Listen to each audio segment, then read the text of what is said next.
여러분이 무슨 생각을 하는지 정확히 알아요. 정말 내 이야기를 듣는 사람들의 시선 속에서 흔히 봐왔으니까 나를 믿으세요. 나도 알아요. 나는 미쳤어요. 정신이 나갔지. 세상 사람들이 다 그렇게 말해요. 그렇지만 틀린 건 당신들입니다. 여러분에게 하려는 말은 내가 지어낸 게 아니에요.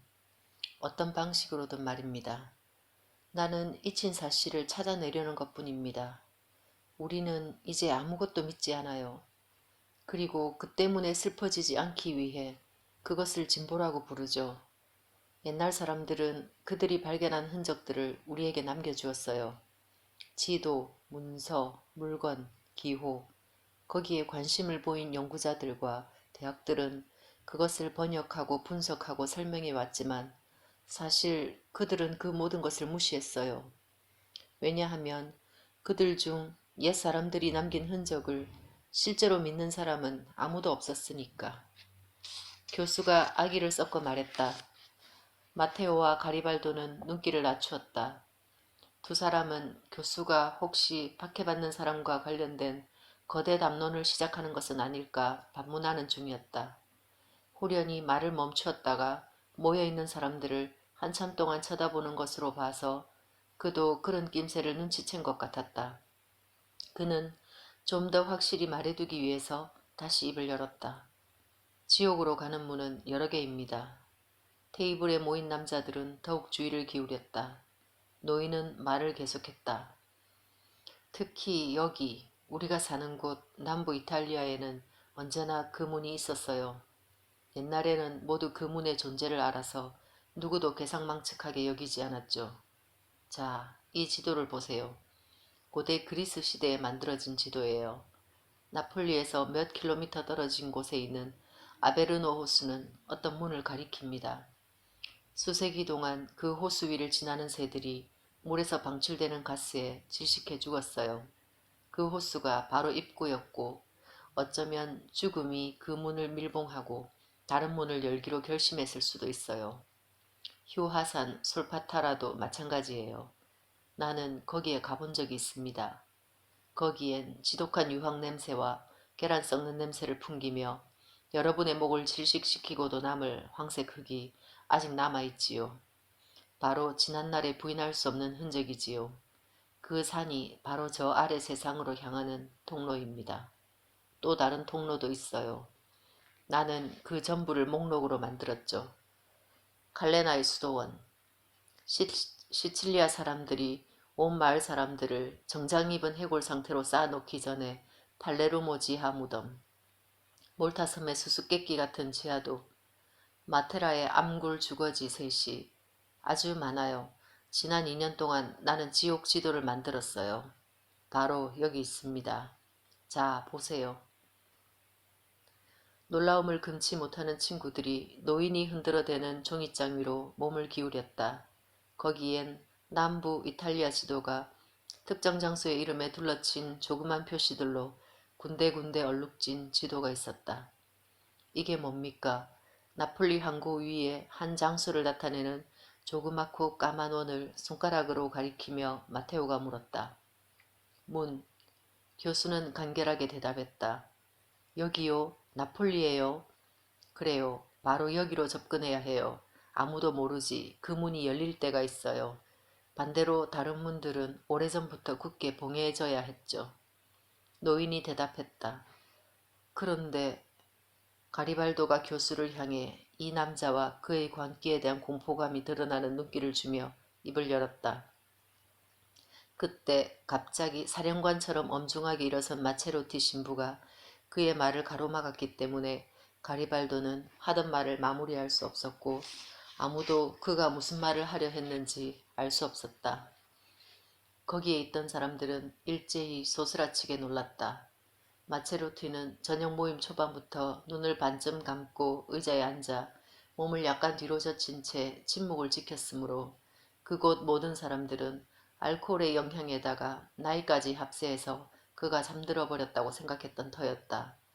그러나 그들의 생각은 틀렸다. 신부는 하나도 빼놓지 않고 그들이 나누는 대화에 주의를 기울였다. 그가 침묵 속에서 그토록 의기소침한 태도를 유지했다는 것은 교수의 이야기가 그의 내면 깊이 동요를 일으켰기 때문이다. 학자가 말을 하면 할수록 신부의 머릿속에서는 자신이 온 생애를 통틀어 기다려온 바로 그 순간을 만났다는 감정이 점점 자라났다. 그가 천주교의 성상집에 회의를 품고 내세의 세 가지 분리를 더 이상 믿지 않게 된 지 벌써 몇 년이 흘렀다. 그는 더 이상 천주교 신자들에게 낙원과 지옥에 대해서 말하지 않았다. 그의 심장은 권태로운 피로로 가득 찼다. 오늘 저녁 교수의 이야기는 믿음에 대한 그의 욕망을 단번에 소생시켰다. 이제 그는 굳은 얼굴과 호전적인 태도로 의자에 똑바로 앉았다. 그리고 다른 사람들을 전율시키는 목소리로 말했다. 사악한 암세포가 내 피를 넌덜머리나게 하기 시작한 몇 년 전부터 나는 더 늙었을 뿐 아니라 닳고 닳았습니다. 조만간 나는 이 성당에서 죽을 겁니다. 바티칸의 개새끼들이 내 신도들의 모양새를 싫어한다는 이유로 요새처럼 바리케이트를 쳐야만 했던 성당에서 말입니다. 나는 병이 내 몸뚱이의 뼈를 다 갉아먹을 때까지 기다려야 한다는 생각을 참을 수 없습니다. 나는 내려갈 것입니다. 적어도 그건 거기엔 의미가 있습니다. 누군가 분명히 가서 직접 보아야 합니다. 자, 그럼 이제 두 사람이 되었군요. 마테오가 말했다. 마테오는 그 지독스럽던 날 줄리아나가 자신에게 했던 말을 다시 생각하지 않을 수 없었다. 내 아들을 돌려줘. 그렇게 할 수 없다면 적어도 내 아들을 죽인 놈이라도 데려오란 말이야. 그는 즉시 복수를 선택했다. 그것이 유일하게 가능한 방법이었다. 그러나 오늘 저녁 괴상한 사람들 틈에 있자니 다른 해결책도 가능해 보였다. 피포를 나에게 데려와. 그녀가 말했더랬다. 그는 분명히 그렇게 하기로 결심했더랬다. 그곳으로 내려갈 것, 아이를 만나 데려올 것, 아니면 적어도 아이에게 미안하다고 말하고 다시 한번 꼭 끌어안아 줄 것. 만약 우리가 내려간다면 오늘 저녁이어야 합니다. 나는 속이 너무 골아서 과연 오늘 밤을 살아넘길 수 있을지 모르겠으니 말입니다. 내가 마신 술과 함께 내 몸속 혈관이 차례차례 터진다 해도 놀랄 일이 아니겠지요. 오늘 밤이거나 아니면 전혀 아니거나 둘 중 하나입니다. 신부가 잔을 들이켜며 말했다. 그러면 우리는요? 그레이스가 군심스럽게 물었다. 여러분은 문 앞까지 우리를 배웅해 주시고 거기서 기다려 주십시오. 신부가 대답했다. 다 같이 내려가는 건 아무 소용없을 거예요. 어쨌든 우리는 어쩌면 입구에서 거절당할지도 모르니까. 결속감을 향한 욕구와 깊은 두려움 사이에서 망설이는 그레이스를 보고 교수가 말했다. 왜죠? 방금 들은 새로운 정보에 의아해진 가리발도가 물었다. 우리에게 너무 많은 삶이 남았다면 그 문은 열리지 않을 거예요. 그곳을 지나가려면 각자 내부의 죽음이 충분해야 하죠. 그러면 여러분이 다시 올라올 때까지 기다리겠습니다. 그러나 떠나기 전에 커피를 만들어 드리겠습니다. 내려가지 않기로 굳게 결심한 가리발도가 대답했다. 그러고 나서 그는 계산대 뒤로 달려갔다. 동료들은 참을성 있게 다시 자리에 앉았다. 그들은 가리발도가 커피병을 들고 서랍장을 열어 커피 빻는 기계에 불을 켠 뒤 커피를 빻고 섞는 소리를 들었다. 그는 화금석의 비밀을 막 찾아내려는 연금술사처럼 행동했다. 그 후 10여 분 정도 지났을 때 그는 조그맣고 둥근 쟁반에 커피 두 잔을 담아들고 다시 나타났다. 커피에서는 독특한 향이 흘러나왔다. 들쩍지근한 술과 씁쓸함의 혼합체였다. 그 커피에서는 천가지 향이 나오는 것 같았다. 자스민 향, 도금냥 향, 레몬 향. 그러나 그 각각의 향은 마치 무언가가 불에 타는 냄새에 섞인 것 같았다. 마테오는 커피잔을 들여다보았다. 커피는 붉은 빛이었다. 죽음을 위한 커피 한 잔. 이 커피가 저승까지 두 사람이 깨어있게 해주기를 바라면서 가리발도가 심각하게 말했다. 두 남자는 커피를 단숨에 들이켰다. 마테오는 즉각 감각을 약간 마비시키고 정신을 혼란시키는 알코올 효과가 그를 휩쓸고 가는 것을 느꼈다. 강한 열기가 그의 혈관을 타고 흘렀다. 만일 내가 이 커피와 함께 살아남는다면 구더기가 아직 나를 먹어치울 만큼 가까이 있지 않다는 얘기겠군. 늙은 신부가 숨을 가다듬으며 말했다. 친구들이 일어섰다. 마테오의 정신은 명료했다. 근육에 힘이 들어간 것 같았다. 그는 각오가 서 있었다. 관자놀이를 때리는 신선한 밤바람에 기분이 좋아졌다. 아무것도 그의 결심을 바꿀 수 없었을 것이다. 그들 일행의 다소 그로테스크한 모습도, 골목길에서 그들을 좀 더 원활히 인도하기 위해 이제 막 지도 한 장을 펼쳐놓은 교수의 환영에 대한 엉뚱함도, 피부 위에 조금쯤 끈적거리는 습기를 가져온 바람이 먼 바다에서 불어왔다. 만약 내가 돌아오지 않는다면 적어도 이것은 한 남자의 인생을 마무리하는 아름다운 마지막 밤이 될는지도 모른다. 마테오는 생각했다. 일행은 걷기 시작했다. 마체로티 신부는 천천히 걸었다. 그가 도시의 검은 보석 위에서 넘어지지 않도록 그레이스는 나이 든 신부에게 자기 팔을 빌려주었다. 모든 게 고요하고 불확실했다. 그들이 지나는 곳 어디서나 덩치 큰 고양이들이 그들을 보고 도망쳤다. 고양이들은 가장 가까운 쓰레기 더미 속으로 달아나거나 자동차 밑으로 사라졌다. 오래된 도시 작은 골목길의 인도는 오물로 뒤덮여 있었다. 동네 사람들은 저녁이 되면 건물 표면을 따라 미끄러지는 역겹고 무거운 냄새에 대한 걱정 없이 그곳에 쓰레기를 쌓아두었다. 도시는 토사물과 생선튀김 냄새 속에서 잠이 들었다. 마치 진수성찬을 마친 식탁 한가운데에 앉아서 남은 음식들로 더러워진 자신의 접시 불과 몇 센티미터 앞에 뺨을 떨어뜨린 채 졸고 있는 손님처럼. 머지않아 그들은 스파카나폴리의 좁은 골목길에서 벗어나 항구로 향하는 큰 길을 따라 내려갔다. 거리에는 차 한 대도 없었다. 모든 게 비어 있었다. 마테오는 놀라운 마음으로 도시를 바라보았다. 그가 속속들이 아는 도시였다. 이처럼 밤 깊은 시간에 차를 타고 헤아릴 수 없이 지나다녀 본 곳이었지만 그 순간 그에게는 모든 게 낯설고 이상하게 보였다. 그들은 미지의 땅에서 길을 잃은 성지 순례자들처럼 주춤거리며 걸어나갔다. 밤을 더듬는 남자들로 이루어진 촘촘한 작은 모임이었다. 마치 서로를 놓치지 않기 위해 팔이나 어깨에 서로서로 의지하고 걸어가는 맹인들처럼. 무리에서 침묵하며 미끄러지는 나룻배 속에서 미지의 세상을 향해 두 눈을 크게 뜬 미치광이들처럼. 머지않아 그들은 누오보성에 도착했고 바다를 따라 늘어선 왼쪽의 기다란 길 누오바 마리나 길로 접어들었다. 그들은 자동차들이 그들과 항구 사이에서 양방향으로 지나갈 수 있도록 양보하면서 도로 왼편 인도 위를 걸었다. 교수가 가볍게 비틀거리자 가리발도는 혹시 그것이 그가 입은 상처에서 비롯된 육체의 쇠약함이 보내는 신호가 아닐지, 아니면 그가 흡수한 모든 알코올의 흔적이 아닐지 자문했다. 마침내 그들은 산타 마리아 델 카르민의 성당 광장에 다다랐다. 어둡고 슬프고 넓은 바다를 향해 열린 광장이었다. 낮에 그 광장은 시장과 주차장으로 사용되었다.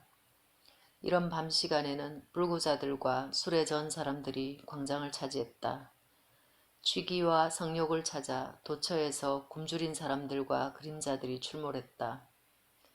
그레이스가 주로 일하러 나오는 곳이 또 바로 여기였다.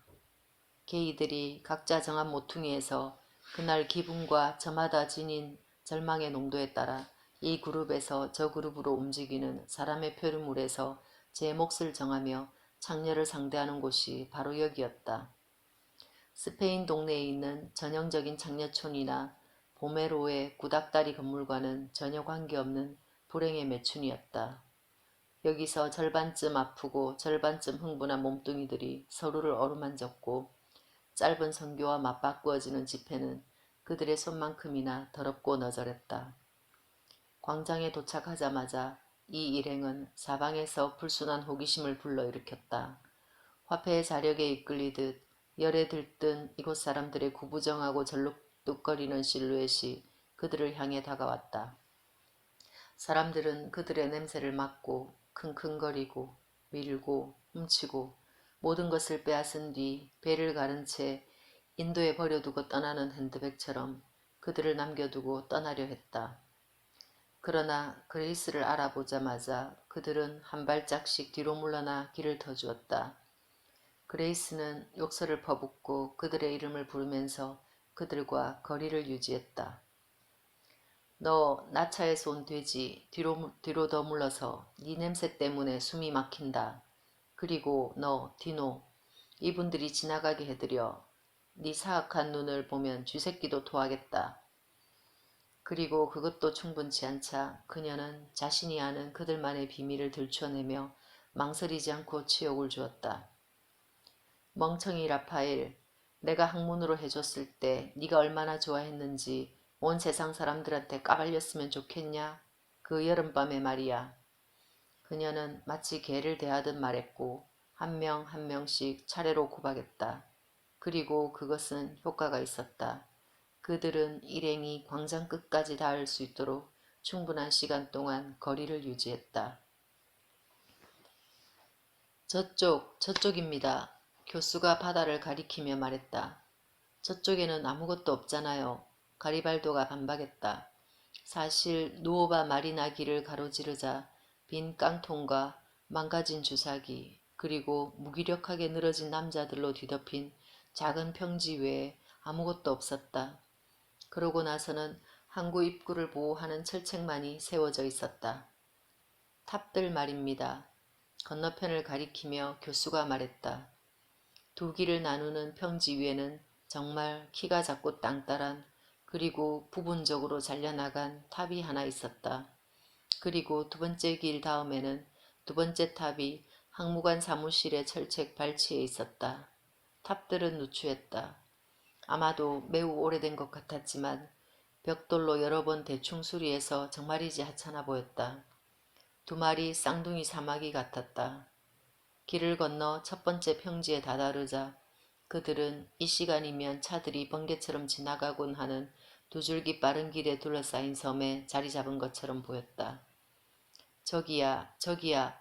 교수는 손가락으로 탑을 가리키며 같은 말을 계속했다. 가리발도와 마테오는 곧 다가가서 입구를 막고 있는 무성하게 자란 풀들과 가시덤불, 접시꽃을 걷어내기 시작했다. 그런 다음 그들은 벌레 먹은 나무의 피곤해 지친 소리에 굴복한 문을 그다지 힘들이지 않고 밀었다. 차가운 공기가 계단을 타고 올라왔다. 동굴이나 석관의 숨결 같았다. 갑시다. 늙은 마체로티 신부가 누구도 가능할 거라 생각하지 못했던 원기와 함께 전혀 망설이지 않고 말했다. 우리는 여기서 기다리겠습니다. 가리발도가 말했다. 그래서 늙은 신부는 자기 나이에 이런 시도를 한다는 것이 얼마나 위험한 일인지 그리고 이런 모험을 견뎌낼 자신의 능력에 대한 환상을 품은 게 아니라는 사실을 동료들에게 잘 보여주기 위해 그레이스, 가리발도 그리고 교수를 한 명 한 명 안아주며 감정을 가득 실어 안녕히라고 낮게 말해주었다. 그레이스는 좀 더 힘있게 한마디를 덧붙였다. 내가 더 이상 존재하지 않는다 해도 내 성당을 째째한 놈들이 차지하지 않게 해주게. 이제 마테오가 친구들 한 명 한 명에게 인사할 차례였다. 그는 가리발도에게 아내 줄리아나를 찾아가 자신에게 일어난 모든 일을 말해달라고 부탁하려 했지만 부질없는 일 같아 그만두었다. 그렇지만 그를 둘러싼 도시를 다시 한번 곰곰이 바라보는 그의 얼굴에는 그녀에 대한 생각이 가득했다. 내려가기 위해 그가 머리를 숙이고 늙은 신부 앞을 지나 탑 속에 들어갔을 때 그의 내면은 줄리아나의 목소리로 꽉 찼다. 줄리아나는 세상 그 어떤 여자도 감히 요구하지 못할 일을 그에게 주문했더랬다. 내 아들을 데려와. 의심할 여지 없이 그가 이 장소에 있는 유일한 이유, 그리고 아무것도 알 리 없는 줄리아나. 딱이 맞은 듯한 표정을 짓고 있는 사랑하는 여인 줄리아나. 슬픔으로 생기를 잃은 얼굴. 그러나 눈동자는 분노에 찬 줄리아나. 늘 두 손을 꼬며 그리고 자기 물음에 대답하지 못하는 세상을 저주하며 왜라고 되묻던 줄리아나. 그러나 다른 여자들처럼 불필요한 불평을 늘어놓는 경우가 아니라 진심으로 뭔가 알고 싶을 때 그랬지. 그의 것이었던, 그리고 그의 피를 끓어오르게 했던 줄리아나.